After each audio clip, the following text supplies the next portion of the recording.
What's up? We back. We back. Guess who's back? Barely, but we back. Guess who didn't miss us? You. What's going on? Come on in the room. We only got about 8 viewers. We need at least 20 to make us feel good, you know. So tag somebody, like somebody, call somebody. Tell them just turn it on. They ain't got to watch it. Just turn it on. I'll start paying people to just turn this on. And we need some bots. Did we have a guest with bots? We need some bots. Yeah. Just tap in, say hello, say hi, hit the likes, hit the heart, share. What did my man say, Scott here, one of the last shows? Say something controversial like Donald Trump or something that gets you up in the algorithms. You can do that. Welcome to Sunday night service. We missed last week. We're backsliding, Pastor Jeff. Sometimes you got to backslide. Sometimes you just wake up and you just don't feel like. That's what they tell me. I just didn't feel like. Or you take a trip out of state and don't feel like trying to scramble to find another guest host. And I need you. You know, I miss you. You need me. Miss you, Pastor Jeff. Miss being up in this hot studio room with you, sweating, smell like feet. This conversation ain't going in the correct. It's not going in the correct way. But you know what? It's better than the way Twitter is going. Wow. The news all over Twitter and all over the world is that Elon Musk, Mr. Tesla, and doesn't he do SpaceX too? Yeah. And Mr. Spaceman Electric Car is buying Twitter for $44 billion. Well, he could have got MySpace for $25,000. Man, he could have got Black Planet for a chicken wing and an IOU. I mean, if you're going to bring something back. You could have bought my church for $50,000. He could have bought Religiously Incorrect. He could have bought this podcast. He could have bought this podcast. Thank you, Rashawn. I appreciate it. What's happening? Yeah, oh, that is right. We talking about what we got going on. It was my birthday. That's the most important thing. Did y'all cash out Pastor Jeff? Cash app. You cash out him at $ Pastor Todd Johnson, and I'll make sure he gets the money. Hey, listen, man, listen. And I think you done it this year too. I think we both done the cash. I did it for my wife. I didn't do it for me. I did it for my wife. Okay. I've never done it before. My man made it for me. So how do we make it? I got 700 likes and not one. No money. I'm like, 700 likes. Y'all are the worst. The absolute worst. Hey, and I cash app everybody. Everybody are the worst. I just be like, you know what? Let me send them. God is not pleased. So nobody. My wife's like, how much you got? I was like, nothing from nothing. Nothing from nothing. From nothing. What's zero divided by zero? What's the square root of nothing? Y'all lucky I don't need no money. Man. Well, didn't we talk about people who do that? I think we talked about people. I just, you reap what you sow. That's what happened. You reap what you sow. I said, I know I'm at least get somebody give me $1, $5. It was a great graphic. See, that means you saw it. You ain't give. See, you saw it. It was like, just keep on strolling. I'll just keep talking like I gave him something. Happy birthday. Happy birthday. I put up some people be writing paragraphs. Man of God, you're going to be so blessed this year for your birthday. D on it too. Man of God. Man of God, you're going to be blessed. I see blessings upon your life for this 49th year of your life. I'm not leaving you any cash app, but somebody will bless you. Your reward is in heaven. God will cash app you in kingdom currency.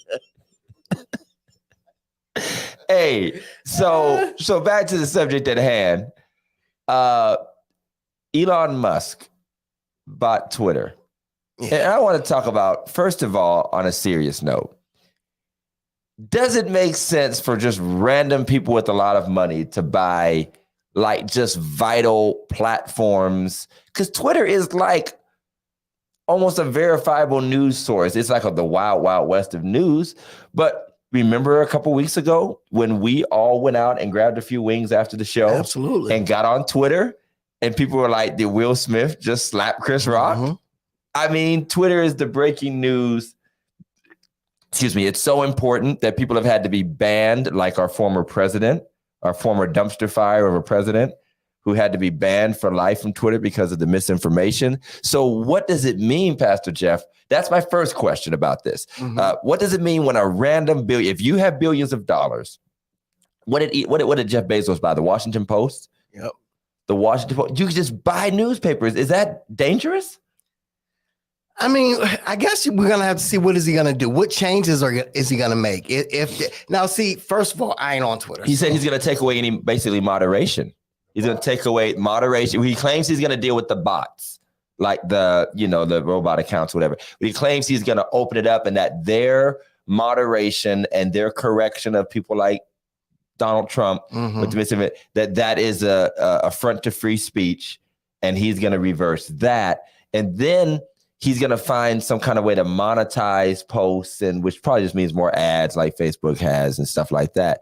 But I mean, he has a clear, and I don't care what it is, to be honest, but he does have a clear political bend to him. Absolutely. There are a certain group of people who are absolutely thrilled. Republicans and conservatives are thrilled. Democrats and liberals are terrified, apparently. I don't know what they would have said if Bette Midler would have bought, Twitter or whoever their favorite liberal is. But maybe that's the side part of it. They're saying there's so many more millionaires and billionaires in the world than there were before. Does this create a situation where, once again, like in the railroad days and way back in the 1800s and slave, if you just got enough money, man, you just basically buy the economy of the newspapers? And it happens. I mean, they got the money to buy it, and somebody's selling it. I mean, I don't have a problem with him buying it. I mean, did we forget that Ted Turner started his own news network, CNN?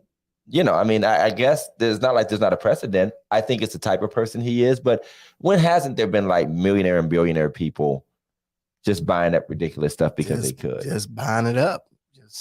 Hey. The second issue I have, Pastor Jeff, is with his name. And I'm jealous. I'm jealous on behalf of all Black people. You know why? Talk to me. Because you cannot be Black and get away with having a name like Elon Musk. It sounds like a drink to me. Man, it sounds like somebody would call you Musty on Elon. If people call you Elon Musty on the bus. Watch it. Watch. Because there was a guy in Youngstown named Musty. Was there a guy in Youngstown named Musty? Musky, and he was huge. He was. What I'm saying is, how we pick on people, man. But I'm saying, seriously though, it sounds like me. You at the bar and you're like, hey, let me get one of those Elon Musk. Let me get an Elon Musk. Let me get it on rocks. It sounds like a generic cologne that you get from Avon. Elon. Sound like cologne my grandpa used to get. Elon Musk. We'll put on that Elon Musk, girl. We'll put that on. We'll put that Elon Musk on. That Musk. Yeah, I mean, it's crazy because I just started using Twitter again. And for the millions of viewers who watch our show, I just started using Twitter like more frequently. And it's the place where I put my more dangerous thoughts. Okay. Because nobody follows me, like 3 people. Like a lot of people, I have followers, what's your Twitter but nobody name? interacts. What's your tweet name? Pastor Todd J. It's always the same. Pastor Todd J. Everybody, go follow. All 300 people I got on here tonight, go follow Pastor Todd J. Pastor Todd J on Twitter. Because to Todd. The funny thing is, I found out that I have a much larger audience and a broader audience. A lot of old people, like they're more quickly offended, even if it's not cussing, not on their cussing or nothing, but just opinions, just more. I go on there and just complain about stuff. Like I used to do that on Facebook. Now I do it on Twitter. I don't think Twitter can get any more wild, wild west, but honestly, Twitter is not for average people. It's for celebrities and brands. Right. Twitter and Instagram are for celebrities and brands. Facebook is for you to share pictures of your kids at the beach or whatever. Right. And church services. I know I have a hard time even on Instagram, so I ain't even trying. The conversation, and they're hard to follow because we're old and our eyes don't know how to work with this stuff. Like we don't know how to follow who's talking to who. Is this a retweet? Is this a sub post, tweet, face, tickgram? We're old, Jeff. I mean, we have to live with that. I'm trying to tell you. Y'all old too. I'm trying to tell. I told them today in church. I said, I now know what Pastor Harrison meant when he used to say, I got more years behind me than I got in front of me. You do. I do. I do. Eyes do. I wake up and I got to check and make sure everything is still working. I'm still on the edge. Everything. What worked when I went to bed might not work when I get up. That's why I have Shamika check and make sure.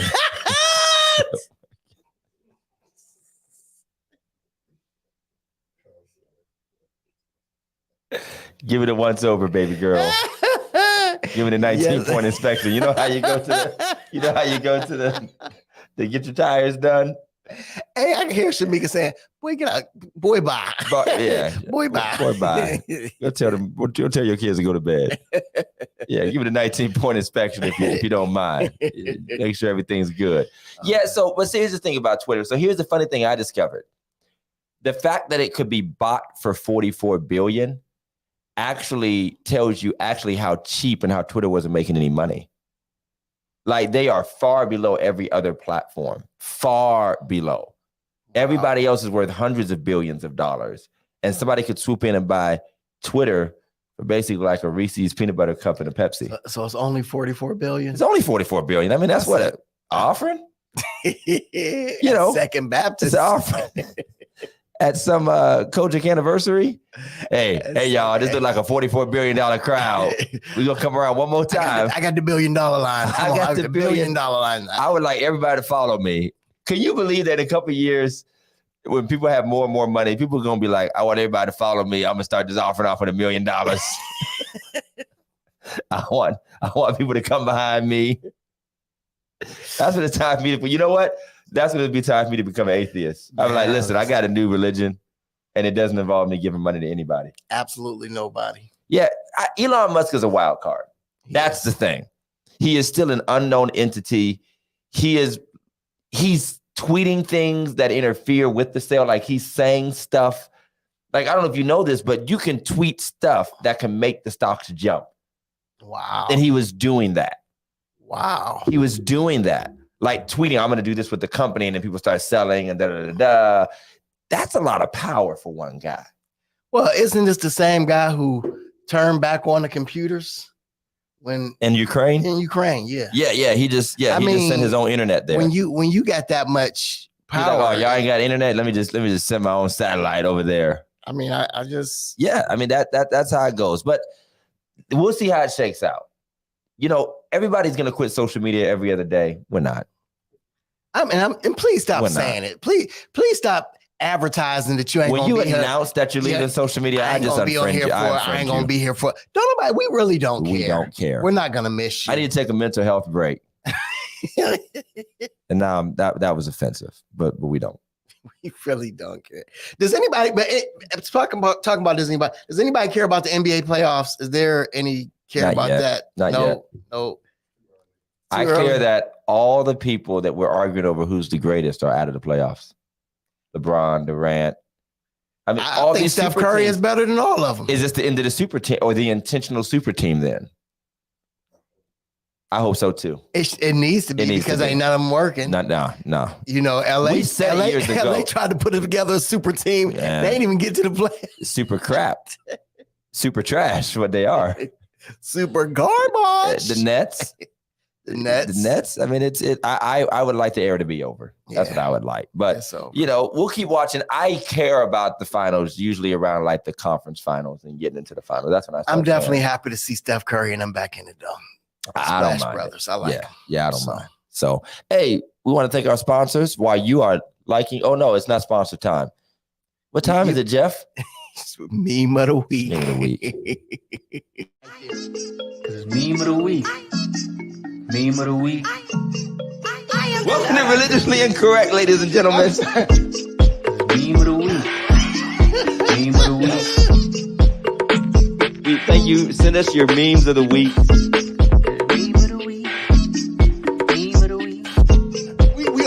These are all jokes. We are just playing. Worship leaders be like, I said, lift your hands. It'd be funny if it said Mother Effer on it, It's Samuel L. Jackson, which I wouldn't doubt because we've heard about some custom preachers. Oh my God. Okay, let's talk about this, Pastor Jeff. How appropriate or how forward and forceful? What is the line drawn between admonishing and encouraging and inviting and demanding and forcing? You know, I've honestly gotten so, I guess the word is sick of it. Today, I literally went to Salem, to a church down in Salem, Methodist church, and I enjoyed singing out of the hymnal. Just no pressure. No pressure. Yeah. Everybody singing, off key, on key, didn't care. Everybody singing. Not everybody clap your hands, stand up with us, do this, do that.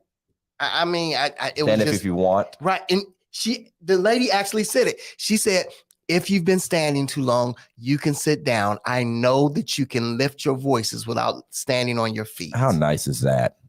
I was like, where do we get that theology that we have to stand? I'm tired of being told to stand up for people. I don't want to. I'm gonna sit here, and you can call me rebellious if you want to. You gonna sit there on your phone? I want you to. Okay. Oh my God. I have a pet peeve. Here's my pet peeve. And this only applies to actual worship leaders and praise teams. If I know, and I usually already know, that you are the type of person who sits down on everybody else, who does not participate when you're not performing, I reserve the right to ignore any of your commands. Hey. I reserve the right. Now, pastors and ministers, they have a task, they have a duty for the day. They don't always have to jump up, which we do believe in ministers participating in worship. Absolutely. But if you're that type that's being super aggressive, and then you start bashing people because they're not doing what you want them to do, and really, we've said this before, don't want to be the dead horse, but they're really more frustrated that you're not responding to the excellence that they think they're giving in the music than actually worshiping God, because the more you do support them, the more they make it about themselves anyway. Right. So I think most people are over the forcefulness. They don't mind being invited, encouraged. Hey, everybody, it's time to worship. Come on, everybody clap your hands. That's normal talk that is used to in the church. Right. Literally barking commands every 5 seconds. Come on, y'all. You ain't doing enough. Come on. I know God's been better to you than that. I've literally given the guy who runs my service, say it at the beginning. And after, say it at the beginning, we're going to ask everybody throughout the worship service to stand, come on with the praise team, sing with the, with the choir, whatever, everybody do it. And after that, don't say it again. But put it back up, Mike, because there is a difference between being welcoming and coming off like this. Even if you do say it more than once, or even if you do say it at different points in the service, there's a difference. And this really is. And see, here's the thing. We're so used to a certain type of interaction where nothing really surprises us or even offends us.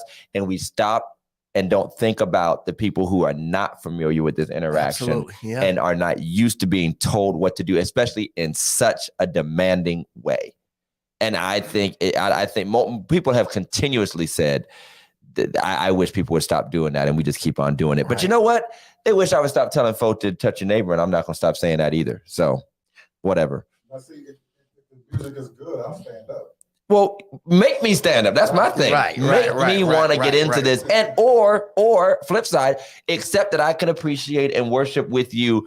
And maybe there is a different phrase or phase of worship I'm in at the moment that might not include doing what you commanded me to do. Only thing I'm commanding, and I don't even know if I want to call it commanding, but I think it's just respectful, is just to stand up when we're reading the word. Absolutely. It's the word. Yeah, that's all I'm saying. And I will stop, let's all stand if we would. And people saying when we pray sometimes, but you don't have to do. But again, there are nothing wrong with expectations in the church that are part of a tradition of this is what we do. But again, it's expecting people to follow your every command.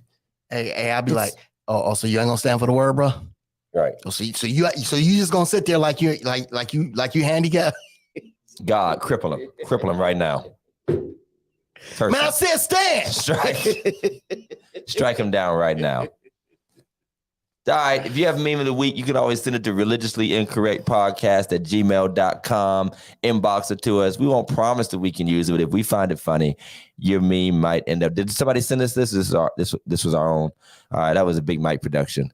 So we appreciate that. Now it's time to thank our sponsors. We want to thank Phillips Care Family of Businesses. I'll get this out the way quick. Phillips Care Cleaning Service. They do residential, commercial. You know what they do. Wood, floor, carpet cleaning, all types of things. Call my man Fernando at 330-219-7916. So look up Phillips Care on Facebook. And while you're at it, I need my grass cut. You probably need some leaves and sticks pulled out of your yard. Call Phillips Care Lawn Services. They will hook you up weekly, bi-weekly, monthly, edging, trimming, mowing, branches, dead trees, whatever's going on, they can help you. They've even done yard repair, lawn repairs in areas. Rats. Dead rats, you know what I'm saying? If a volcano appears in your backyard. Cows on Williamsburg. Listen, Armageddon, they got your back. So call them at 330-219-7916. Look up Phillips Care LLC online. Tell them we sent you. You will not get a discount.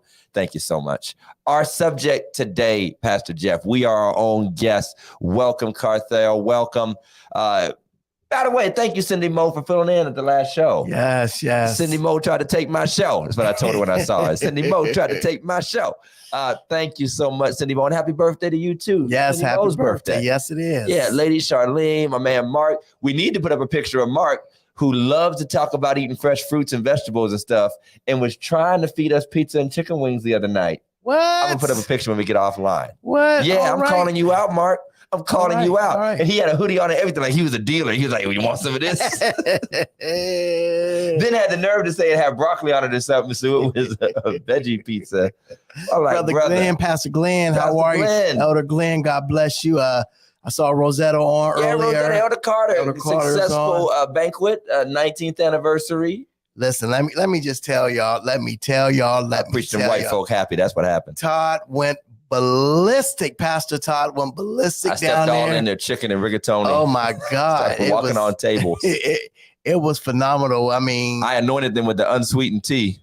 As a matter of fact, it was so good. I had a lady today down in Salem where we went. She was like, I almost told my church, I almost resigned as the pastor and went and joined Second Baptist. Bring them ties, lady. Bring them ties with you. Okay, here's our subject. We got to get to the subject. I really want y'all to like, share, tag. This is going to be a good one. We're going to share our experiences. This subject for tonight's show is called "There's No Place Like Home." There's no place like home. And in honor of this show, Pastor Jeff is wearing ruby red slippers right now. Got them from his wife. Absolutely. So the premise of tonight's show, Jeff, is you and I both basically born and raised in this area. Mm-hmm. And you and I both now pastor right here in this area. Right. And there are unique dynamics to pastoring people you know, not only people you know, but people who knew you before you were a pastor, maybe even before you were a Christian, before you were an adult. You might be preaching to people who wiped your butt. Say less. When you were a baby. Correct, you are. You were the pastor at Beulah in Youngstown. You pastor here in Warren, which is a stone's throw away. Can you talk a little bit about what it's like? And maybe go to the beginning when you first got in the ministry and you're changing your life and God has come in and you feel called to the ministry. What was the response like from family and friends? And then how did that sort of shake out? Well, I think friends was different. Family was always difficult for me. Family was difficult for me because whether we know it or not, this is the same people I beat up, at the family reunion. These were the same guys, you know what I mean, who saw me sneaking girls in and out the house. These were the same guys who, saw me coming in from the club or, doing what I was doing when I was out there doing what I was doing. So for me to say now, you know what I'm saying? I'm saved, sanctified, delivered, and set free, blood bought, all that. They're like, man, nigga, please. I ain't trying to last year. You was a no limit soldier. I ain't trying to hear all that. Knocking the boots. So I mean, it was difficult to get family. And for some reason, friends was just different. And I think, it takes time. It takes time for people to see that. And it's not that, what God done, but it's, or what you done for God, but people they want to see reality. They want to see truth. They want to see a walk. They want to see you living the life that you're talking about. So do you think it took a while for people to genuinely like accept you, or do you feel like they were just holding off to see if this is gonna last? Yeah, I think that's what it was. Is it going to last? Is it going, what is this a phase? You know what I mean? I feel it. You had that phase where you was the drug dealer. You had the phase when you was, you wanted to be called Little Mike Tyson. You had, is this one of those same phases that you're gonna go through, and then sooner or later, you know what I mean? When things don't go right, when money ain't there or whatever it is, you know what I mean? You just gonna quit. So, and you know what? And I think it's different for a lot of people because I wasn't brought up in the church. I wasn't, I wasn't this pastor's kid. I wasn't this PK. I wasn't, I was out there. My life was completely different than, church was the last thing I was trying to do. And what I was going to say is that it's almost fair. You can't expect people to just instantly. I mean, Paul didn't even get that treatment. Absolutely. When he converted. They're like, is this cat for real? Is this a ploy? Is this a trick? Is he trying to Trojan horse up and, give away our coordinates? And right. Like, it's almost fair for people to say, is this a phase? Because let's be honest, there are people who go through the church phase. Oh, yeah. They go through the gospel phase. And the funny thing is, they come in so hardcore, so fast, and so loud. Like, now I'm saved, and y'all church folk ain't ready for me, and I'm about to show y'all the real. And then they be like, don't judge me, but I'm getting high right now. I just stabbed 3 people and all that. So it's not unreasonable. It's not unreasonable to say, people do go through phases, and sometimes people, before they dive into, because people, you have to remember, they will be vouching for you to other people. Mm-hmm. And they don't want to have egg on their face either. Absolutely. If you are going through that phase, did you ever have situations where it felt like, I am here, I have the longevity, but I'm still not being taken, not so much seriously, but there's still like this wink at me, towards. Oh, definitely. I mean, people try you. People will try you. People like, man, I know you all up into the church now, but you can still do this. Right. You can still do that. Right. No, I can't, sir. I'm sorry, sir. That's just not what I do. I just told him I could. Yeah, I can't. I mean, whether it's for many of us pastors are bivocational pastors. So it's whether it's at your job, whether it's with your family, you know what I mean? And, and then, oftentimes it goes to the whole opposite extreme also, where now you become the prayer boy. Yeah, you gotta say grace at all the family reunions. Say grace at all the family. You know what I mean? People texting you their questions late at night. Right. And that, you got to do the weddings. You got to do the funerals. You got to do this. So it goes from one extreme to the next. And, it's like you want to find that middle ground. You want to be, when they come in, they want to turn off to me. Oh, I'm sorry, but, hey, dude, I mean, here, cousins calling me Pastor Todd. Right. Sometimes off the clear blue sky. And I appreciate the respect in a way. But after a while, it feels awkward because it's like a 6-year-old like, Pastor Todd. And he's like, dude, I'm cousin Todd. Right. So that's odd. My story's a little different because I'm not some Hatter Street life guy. I was like a church family, PK, mother and father, that whole deal. And almost expected, like I was the playing church guy. And I can't say I was necessarily a total church rat, like I call it church groupies, but it was almost like a preordained end. Right. Like this, at some point, especially when I exhibited some confidence in going in that direction. And that has its own pitfalls because people, they not only see a path ahead of you, but they begin to start attempting to play a part in dictating that path. Right. And even now, pushing 40 and having been in ministry for 20 years now. I started my first time when I was 19, and the next year I was, a couple of youth services, a couple of small things, and teaching Sunday school and doing things.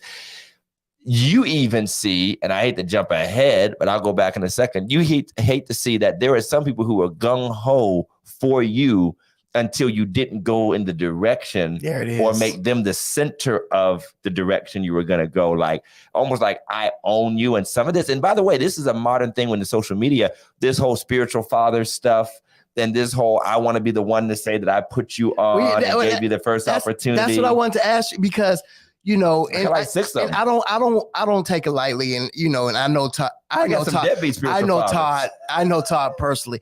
And I have to say this because Todd is literally probably one of the most sought after pastors in this area at this particular moment in history. So, I mean, you just said, so it's all kind of people who feel like they played that part in your life, or, you know, and the like funny thing they is, gave you one opportunity. Some of them did, like they genuinely did. But what happened was growth occurred. And the weirdest and most tragic thing is somehow and sometimes finding out, this is going to sound real rough, this is religiously incorrect. You become less and less impressed as the curtain comes back on the people you were just happy to give you a spot in the slot. And it's not that you respect them any less, like you lowered your view of them. They almost lowered themselves, or they never ascended any higher than when you were small. Right. They were big. Well, now I'm 6 foot tall. You're still 5'10". It doesn't intimidate me the same way. Right. And some of them, I said this before, I've literally preached this. The oddest experience I've ever had is me becoming the very thing that they prophesied, and now they despise it. Wow. And it makes you wonder, did they mean it at the time and don't know how to handle it now? Or were they just saying it because that's what they say to every young up and coming preacher? And you almost feel like everybody wants to at least say a good word to an up and coming minister so that they can say they said a word to an up and coming minister, like a just in case you blow up. I want you to remember that time I called you up to the altar and told you. Because, I mean, how many of us, when we're younger ministers, do we not get prophesied over 1,000 times about how our ministries are going to blow up and God's going to use us to reach the masses and we're going international and the city, you're going to be Dr. So-and-so. So on one hand, you feel like people are just saying it to say it. On the other hand, you feel like they meant it. They really believed in you, but something shifted. Sometimes it can be you. I have jerky seasons and the immaturity of life, shines a lot brighter than the giftings in my life. And they hold that against you, in my personal opinion, way too long.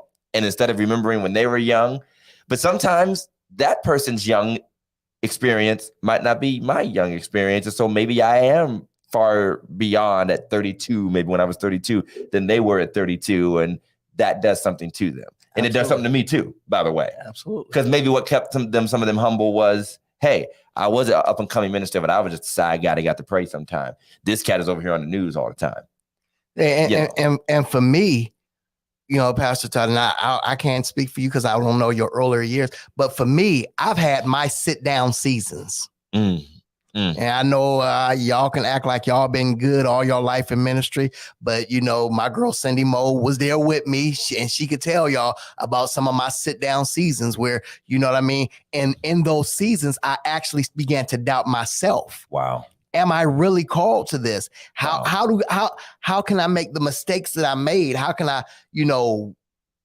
actually turn my back on God in some of these seasons that I went through in my life and really be the man of God that I'm supposed to be and still making the mistakes that I made? Now, does knowing these people so intimately affect that feeling and make it deeper, as opposed to, because sometimes I look at preachers who are messing up and it could go either way, I guess. Sometimes because they are the hometown boy and they're so beloved that there's a love there that's going to be unconditional. Other times they're not the hometown boy and they're like, I don't know these Negroes anyway. Right. Bump y'all. We all got dirt. I'm going to preach my one sermon and keep on moving. So did being a hometown guy like, oh man, this is not just a shame to the church, this is a shame to my family, to my city, everybody knows. Did that affect you more, or did it not really play a part? No, it definitely affected you more. It definitely affected you more because I think, Pastor Troy Bronner, when I was in one of my sit down seasons, he told me, he said, listen, he called me elder at the time. Listen, elder, how you talk? He said, after Sunday, there's always dinner talk. After Sunday service, there's always dinner talk. You don't want to be the person who is the dinner talk. Wow. And that, because that's what it is, I mean, and let's just be honest, Pat, me and you have talked, man, you hear, did you know what I mean? And so I'll talk about you on this show. Truth be told, mess up and see if you don't end up on this show. But you're right. You're right. You don't want to be the gossip, man. You don't want to be that gossip calling person, Yeah. especially in your own town. You know what I mean? You know, you finally, you know, you're trying to go out to Red Lobster and everybody looking at you. Yeah, you don't want to be that part person. of church's money. Mike got a question.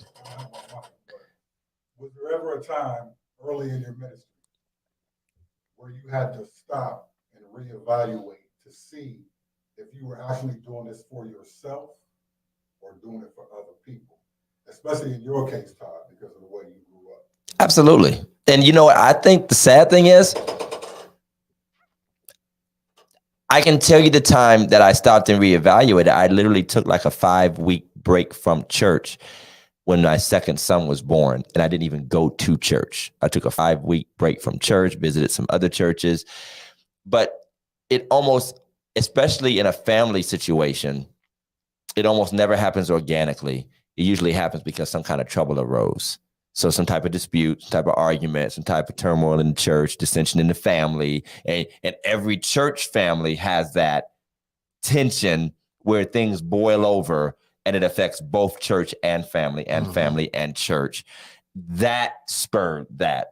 Unfortunately, I wish it had been more of a Holy Spirit, or let me examine myself, or let me just take stock at this certain age, or my own core family, my family, Shamika and the kids, and where am I going in life? It wasn't that, but it did happen.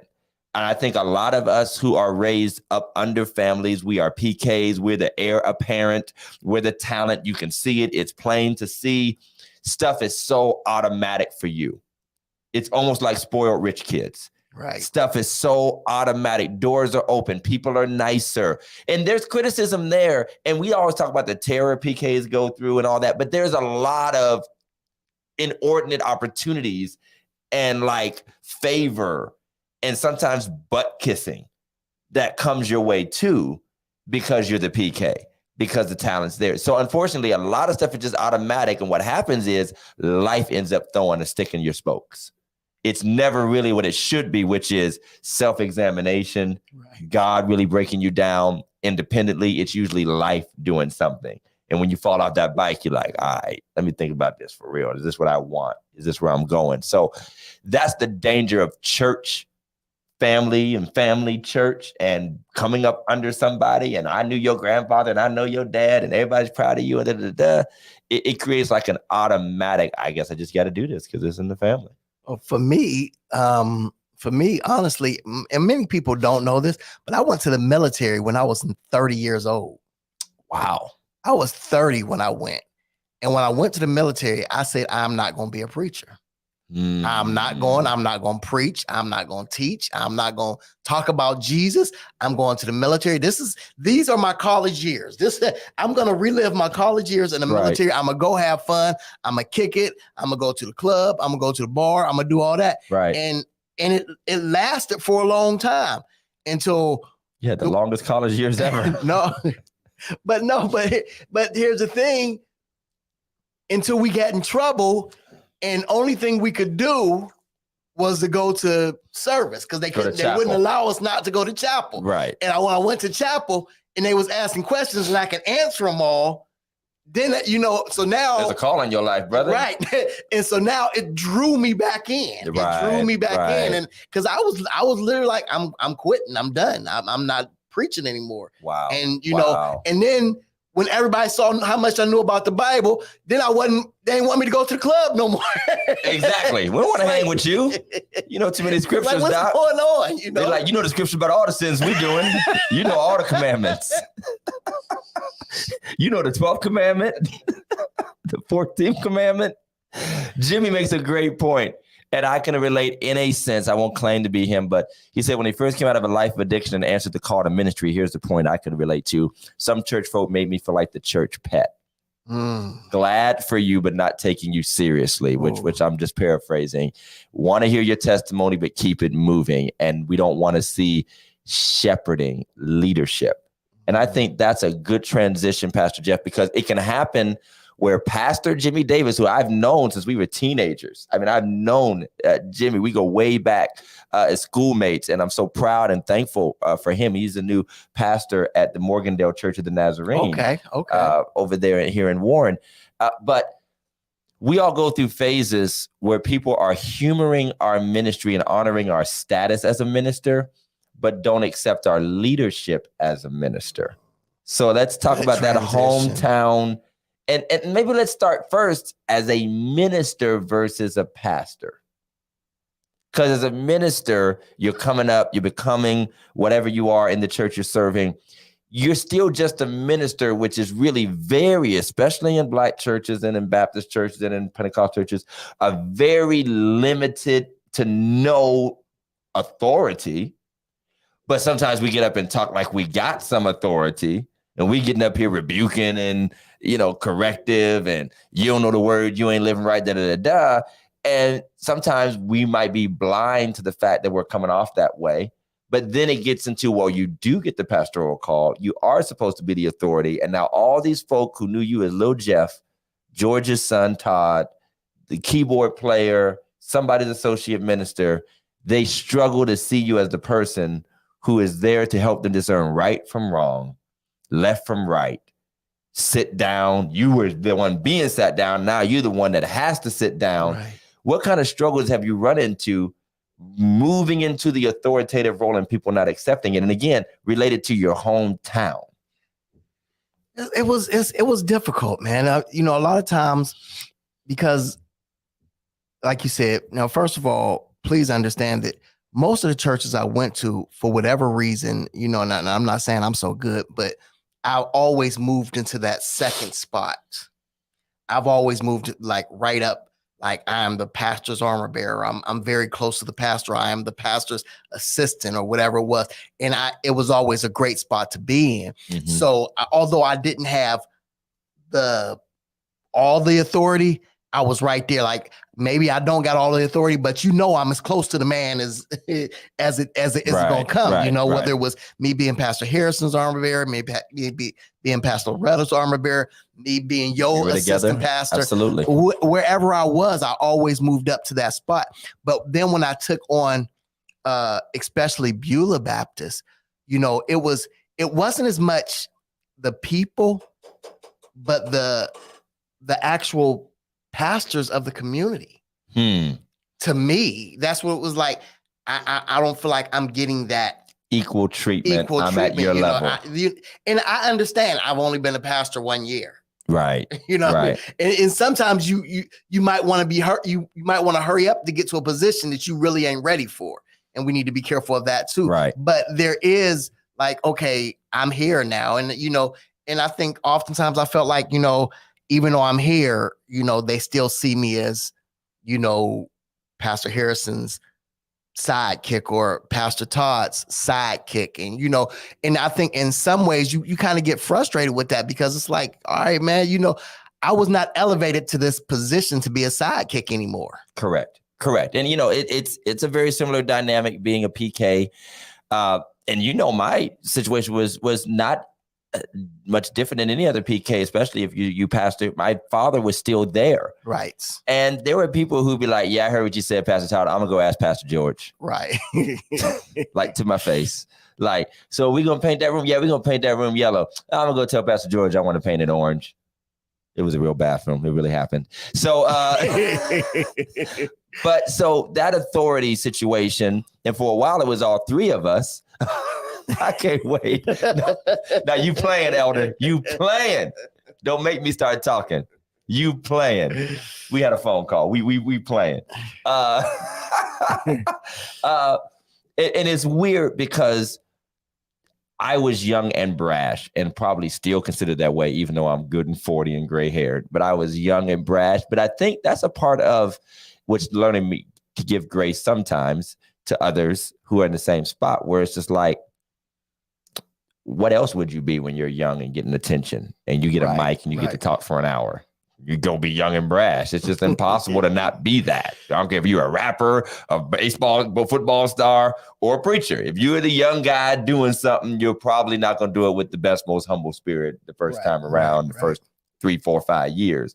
You just gonna really struggle to measure yourself down. And can we talk about the other part of the reality of age, even in our hometowns, is that even if you're saying all the right things, it's perceived differently simply because you're younger or because they've known you so long. They have to get used. And the funny thing is, the people are blaming you for themselves not being acclimated to your voice being authoritative, right, and your word being bond and being God's word. And so they're like pushing on you like, who are you? When really they're saying, we're not ready to accept. You've actually not said it wrong. Right. It wouldn't have been wrong 20 years from now. It wouldn't have been wrong if you were in another city, which we'll get to Rashad's question in a second. Wouldn't be wrong if you were the new pastor in another city. But because we've known you so long, we can't help but hear it through the filter of our familiarity to the point that we have a hard time hearing the authority. And that's why some people say you can't pastor your own family. Absolutely. And can we just hit on this real quick? Because we're going to get to Rashad in a minute. He's already hitting on it. And then I get tired of hearing that the only answer to people not respecting you is that a prophet is without honor in his hometown. Like, I get that that's a statement and a phrase that was spoken in the Bible, but if that becomes the cop-out to every church, city, whatever, being unable to receive what a man or woman of God has to say, because I knew you when you were coming up. I knew you when you were in the streets. I knew when you were just learning how to minister or preach, or when your dad put you up or whatever. That can't be the final answer to everything. But we make it that. And we'll walk away. Like I've said to some people, like, don't tell me that. Go tell them that. Right. Tell them to show honor to the prophet in his hometown. Don't come telling me I'm not going to ever get no honor. That's crazy. But let's go to the question Rashad has. Before we go, because I just want to just talk about them young people, them older people, how they act. And I've told them, and I've said it on Facebook, and I have no doubt saying it, that oftentimes just because you're older does not mean you're right. It just means you've been wrong longer. You've been wrong longer. And some people have just been wrong for a long time.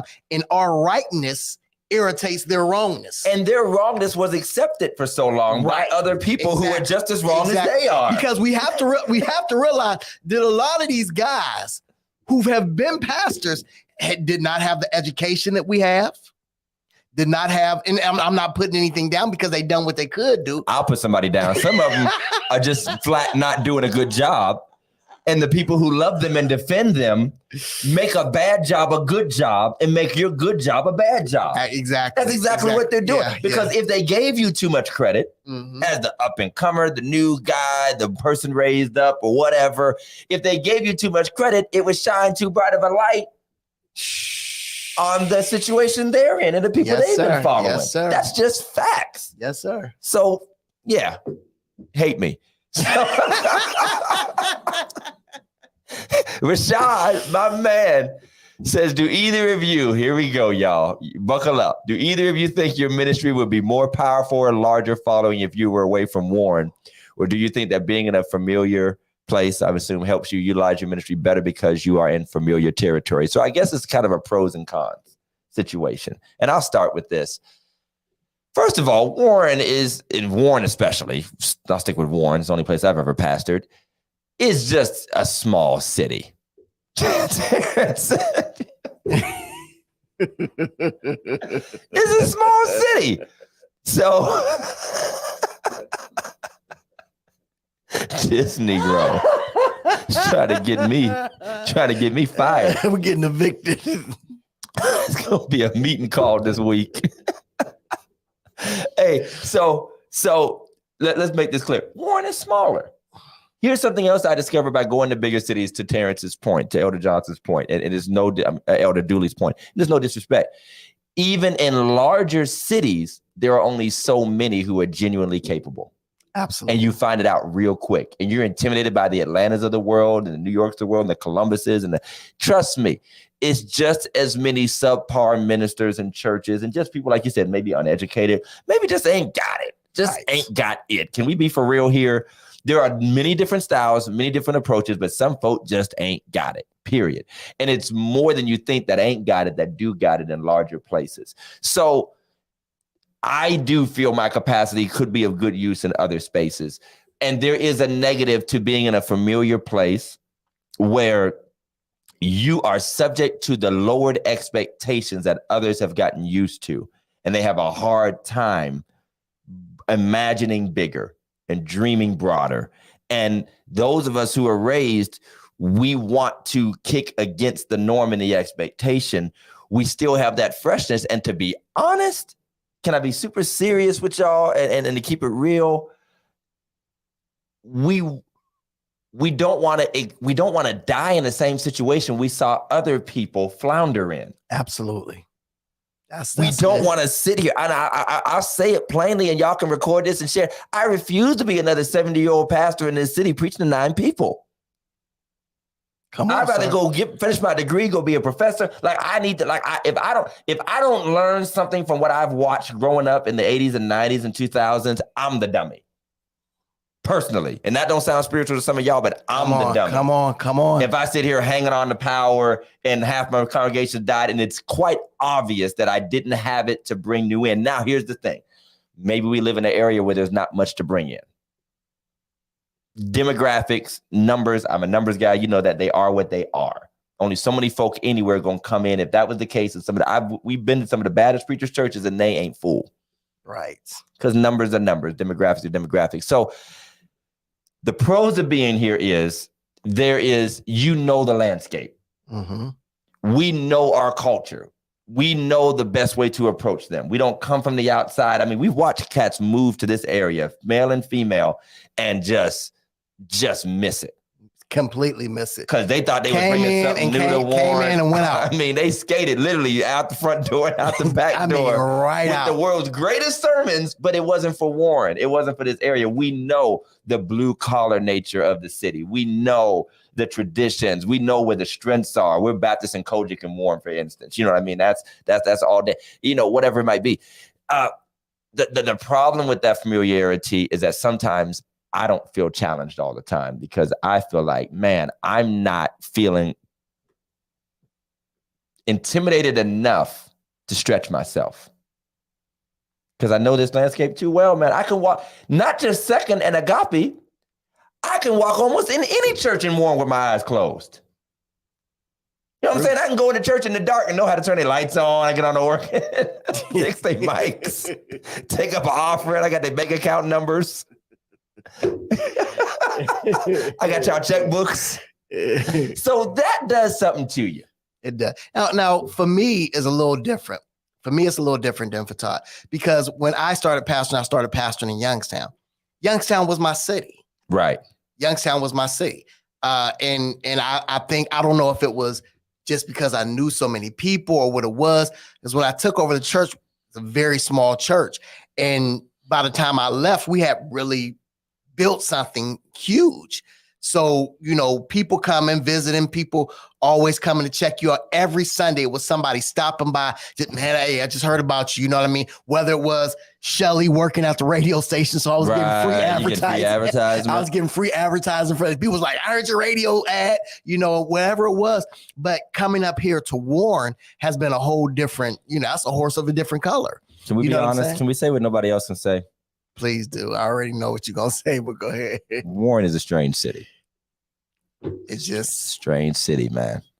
And I didn't know it until I just started traveling. I'm like, man. It really is. I mean, like, I really love don't this get me place, wrong. We love it, but it's just different. Good night. It is just different. And it's people like, come here and tell us that, and we don't believe it. Everybody who leaves be like, man, Warren was... Ooh, listen, I cannot express to you, and I'm not limiting my church, Second Baptist. Don't you go out here telling people I said something negative about my church. Multiple areas, guests at different churches, things. Multiple people have come from the outside like, what is wrong with this place? It's like a spirit. Yeah, that's exactly what they say. And I know who it is. I know who the spirit is. They won't let me say it. Don't you say it. Don't you say it. I know who they be. Not the Park Inn. Y'all stayed at the Park Inn and the Days Inn? That's like Murder Central. Man. Remember when they closed them hotels down and everybody was getting them used chairs? Yeah. All of our church foyers had them used chairs. Oh my God. We still do. Okay. Pastor R. Vernon came to Warren, to New Jerusalem Church years ago, and said Warren is a preacher's graveyard. Wow. Telling you what he said. Iona Locke came and said this town would never. Hey, we love you, Warren. But so here's the thing. I say this openly because I've said it to enough people that it's probably gotten passed around. When any person who genuinely loves and raised in this area or in the region, and they know God's call is here, and if they have any measure to them, and I'm not speaking of myself, I'm speaking of anybody, I just think that arena, that area should be exceptionally receptive and helpful to that person, not worshiping, not giving everything over to them because they're so special. But I think that because of the spirit and mentality of the place, it's impossible to. Right. It's impossible to. And you cannot ignore 40 years of decline economically, demographically, spiritually in an area. So, but honestly, I've been to New York and I've been to Atlanta, and I've seen that there are just as many shuttered churches, storefronts, go nowhere ministries, people who really aren't called, folk that split and got mad from each other and all this other stuff. Well, tell me this, Right, tell me in a this, bigger though. Tell me city. this though, because So, I know it's somebody on here and maybe they ain't saying it, but I know it's so. I'm going to play devil's advocate for a second. What about the person who's out there saying right now, y'all just must not be anointed enough to change the city. Y'all just must not have, because God gave us the keys to the kingdom. And show me who is. Because the last person I heard talking about keys to the kingdom put the keys in this car, drove to Columbus and shut his church down. Yeah, I said it. The last person who was ranting and raving about how we're not anointed enough. Shut this off, Mike. Shut it off. Shut him down. The last person who ranted and raved about how we weren't anointed enough shut his church down and moved away. So the anointed took him down I-71. I think my wife is texting me to shut up. I'm just saying, I think we should just be cautious about using that type of mentality. And that's the practicality that you sometimes lose when you've been in your hometown your whole life. You lose the practicality that nobody wants to talk about. And that is that there are realities to the spaces that you are in ministry in the same way that there are realities to the spaces where industry are in. There are realities. Okay. When people say there's nothing to do in Warren, and we're not beating up on Warren. We're not, can't wait to see the emails tomorrow. You won't get them, Mike. They're coming to my inbox. And truth be told, I probably won't even get them. They'll be at the beauty salon in the morning. That's what they'll be at. Yeah. But for instance, the same reason let's just say churches aren't flourishing, whether we have some of the greatest preachers. By the way, we have some amazing preachers, singers, choirs. We got some of the best of Warren has ever seen. Yes, some coming from Warren that aren't here anymore, and some that are still here. And apparently, that has not changed the realities of our situation. But it's also the same reason we don't have 10 jumping clubs downtown. Because the demographic just ain't there. That's the truth. Okay, so if Warren was jumping, something would be jumping. You know what's jumping? Them tribute concerts in the summertime of country, Leonard Skinner tribute bands. That's what's jumping. You know what I'm saying? The dude playing the violin on the roof of the amphitheater or whatever they do down there. That's so. As far as Black churches are going and the Black community and Black culture, it's just not. So, is there a broader base in other places? Yeah. Could I get swallowed up somewhere and think I'm just about? How many dudes are running over cats in high school and get smacked in college? Come on, all the time. Or running over cats in college and they get to the next league and realize, so it could be either way. So I'm not high on myself like that. Like, man, if I just get here, then I would just be blah, blah, blah, blah. It's it's Trump headquarters. It is Trump headquarters. it is. Don't look like it. I'll take you to them. So here's the rub, Jeff, and I'll ask you this. So Rashad doesn't have to ask you. Being here your whole life, do you ever feel the itch? I think we've all felt the itch. And anybody who say they haven't is more than likely lying. For me, I think we've all felt the itch. Send Dooley a link. Just send Dooley a link. Go ahead. About the itch. Yeah, I definitely think we've all had the itch. And I think, for somebody, I think time condenses that itch. With me being 49 now, for me to grab my family and to move and to try to start over, and and I think we all have to be realistic. I think that's something that we as pastors, as ministers, have to do. Even with somebody who grabbing their keys and leaving Warren and going to Columbus at the age of, that age, it's like, come on. I mean,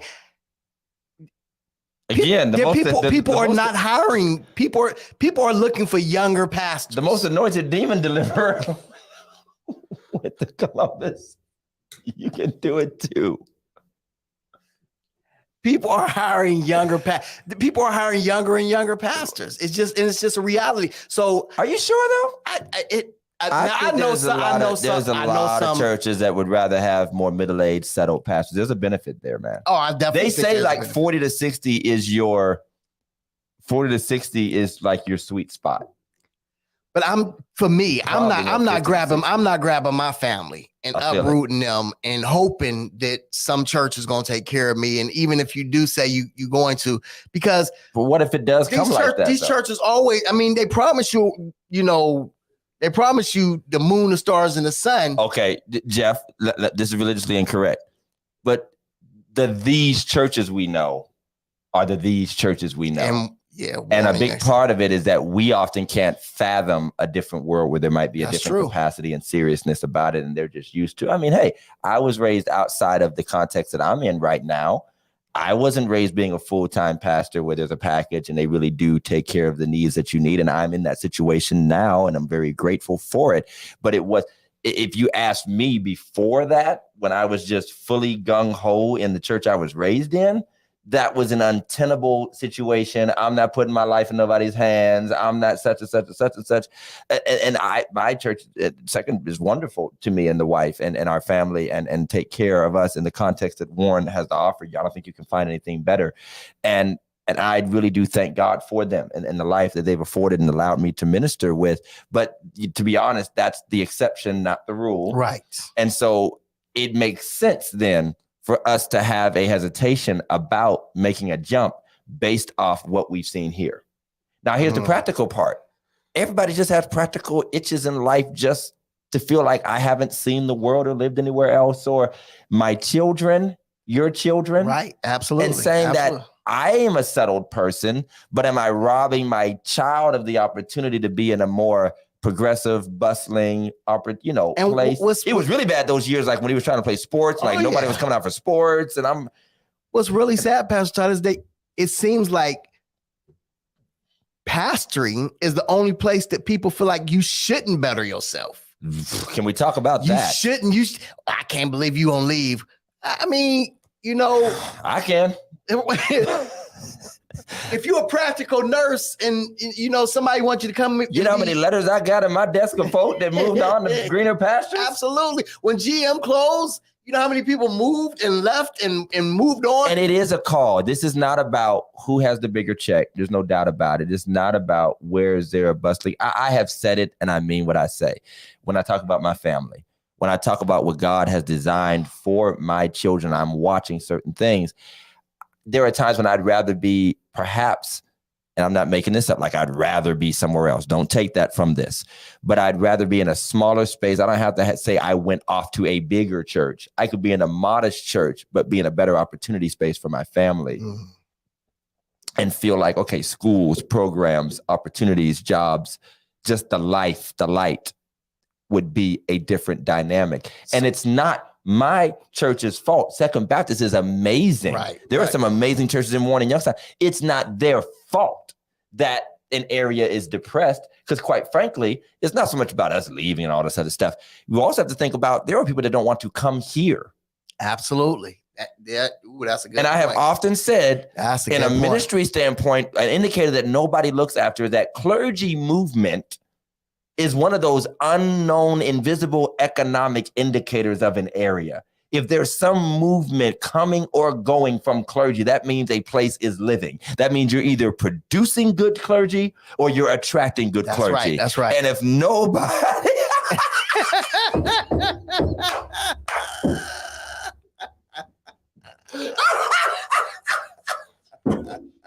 And I meant what I said. That is funny.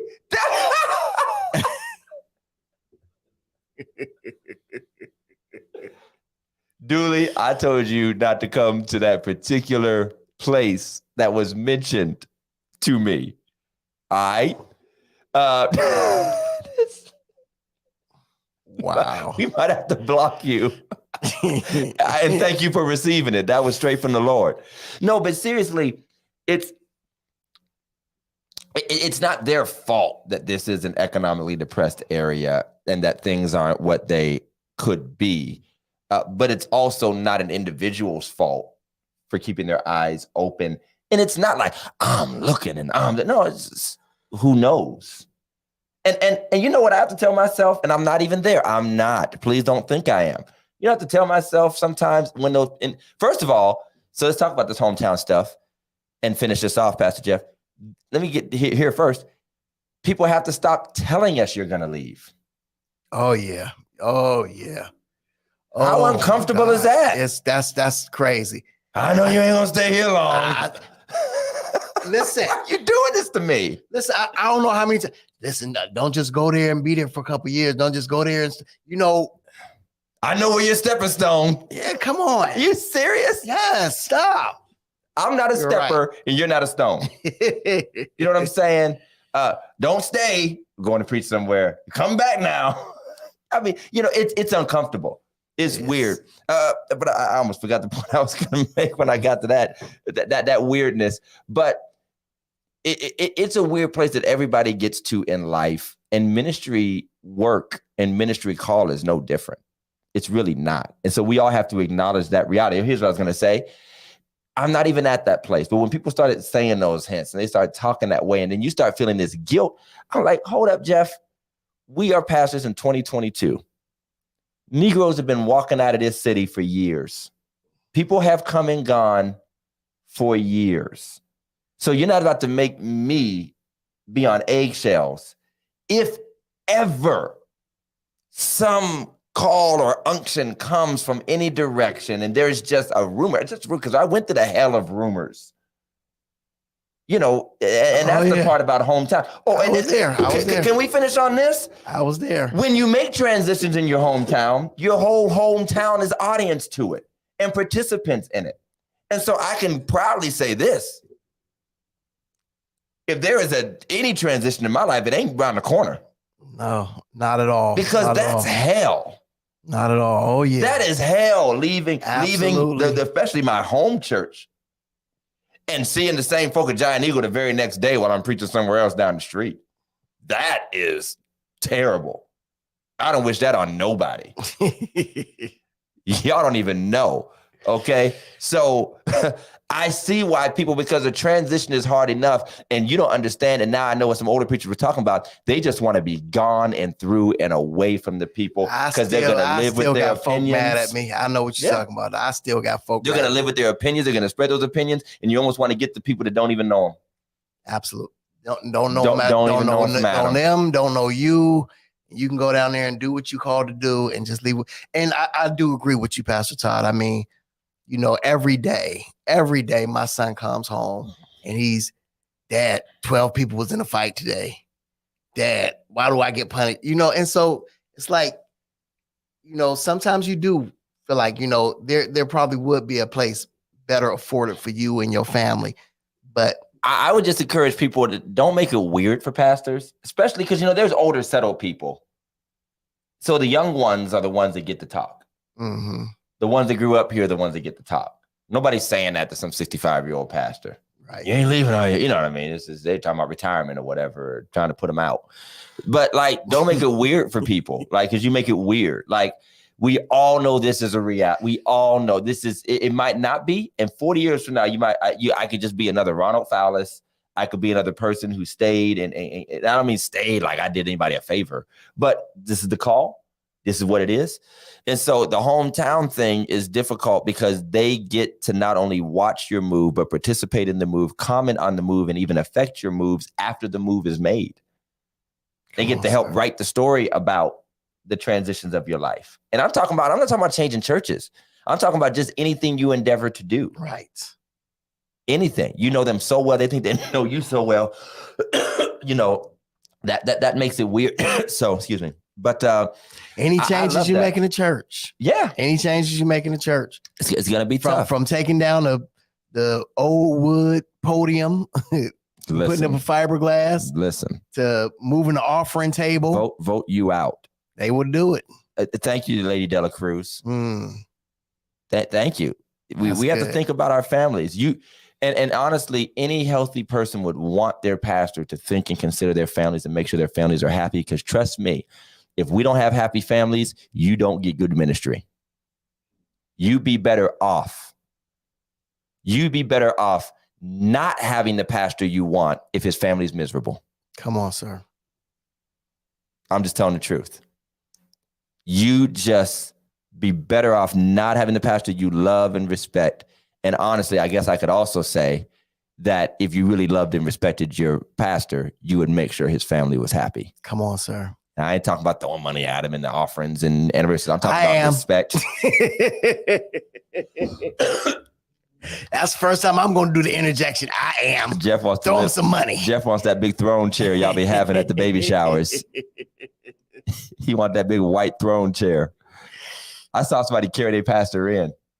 Stop. On like a cart at their anniversary. It's too much. Too much. Jamal Bryant said, I'm never walking in my church again. Y'all got to carry me in every Sunday. Y'all got to, they carried him in on a wheel. Thank you, Glenn. Pastor Glenn, go ahead and read that. I thank God for the love y'all have for the city of Warren. The church community have been helped and restored because of the two of you. Thank you so much. We certainly appreciate it. We are trying our best. But that makes one of them.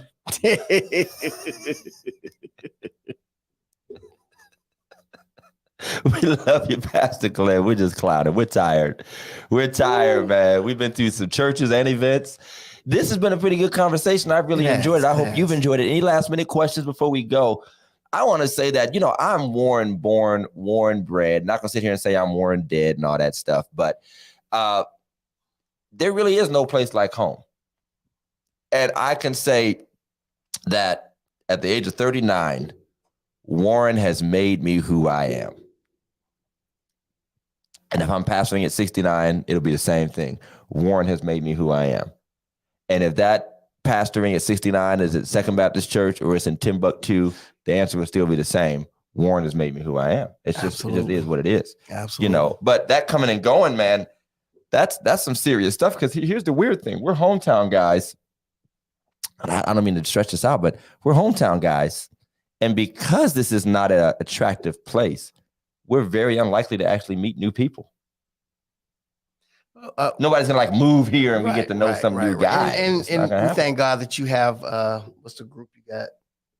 You go to the Berean, but the Berean and Lock Carey. Yeah, me with whether it be with Pastor Paramore and them or wherever we go, we get to go places.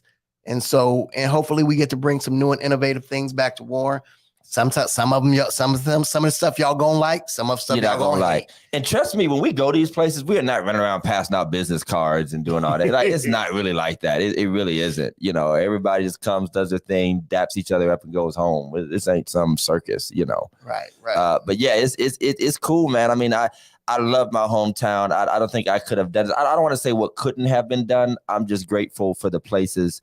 Because I do think I could have thrived somewhere else. I think it's God's plan anyway. It's his hand. It's not me. Are you good enough? It's God's call on your life. That's the answer. And I definitely love, I have a guy who's been visiting my church for the last month. We went to school together. He was at church today and I showed him, I say right next door. He said, oh, you stay up here in Warren now. You just dog it. No, I ain't dog Youngstown. I love Youngstown. I'm always love to yo. And It's only a half an hour, so y'all can bring y'all butts up here, just like Jermaine is doing every week. Right.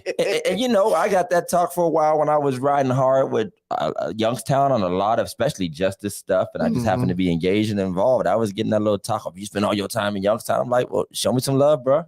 You go where you're celebrated, not tolerated. That's it. I mean, it is what it is. So we love our hometown. I love having Pastor Jeff here in Warren. I love being a Warren night. I love when Pastor Jeff was in Youngstown. You could see the love. You could see the people that respect you and know you. And I think it does cross over, even if they don't want to make that drive across the imaginary 15-minute line between Warren and Youngstown that nobody understands. Everybody say they don't understand it, but ain't nobody gonna do it. Ain't nobody gonna do it. I mean, it's like the Great Wall of China between Warren and Youngstown somehow. I don't get it. You thought the Pacific Ocean was between us, but it be what it be, man. Hey, you guys make sure you tune in every Sunday night at 8 p.m. We are thanking our sponsors again, the Phillips Care family of businesses, not to mention Phillips Care Fitness. Phillips Care Fitness are the owners of High Street Fitness in Cortland, Ohio. Check out Mike Phillips and Phillips Care on Facebook, online. I keep telling y'all, the weather's getting nice. You need to get your beach body together. You need to get your bikini body together. We don't want to have any fouls, any 15-yard penalties on the beach. We don't need Tony Brown saying foul on the play. We need a beach referee to throw flags at people. I said it again last week, and I'm gonna say it again. Wear what you can fit until you can fit what you can wear. Praise the Lord. That's a word. That's a word from heaven. I'm gonna steal that one from a sermon pretty soon. Well, Big Mike, thank you. Anything you want to add? Any questions you want to add? Was this pretty good? Pretty decent? We talked about no place like home. If you want to interact with Religiously Incorrect, make sure you follow us on Facebook, like and follow and subscribe and hit the bell on our YouTube page. We're on Twitter and Instagram. Inbox us, email us. You can go to our website, religiouslyincorrectpodcast.com, and get gear. You can email us at religiouslyincorrectpodcast@gmail.com. But most importantly, keep tuning in every Sunday night service, 8 p.m. Until next time, God bless. Peace out.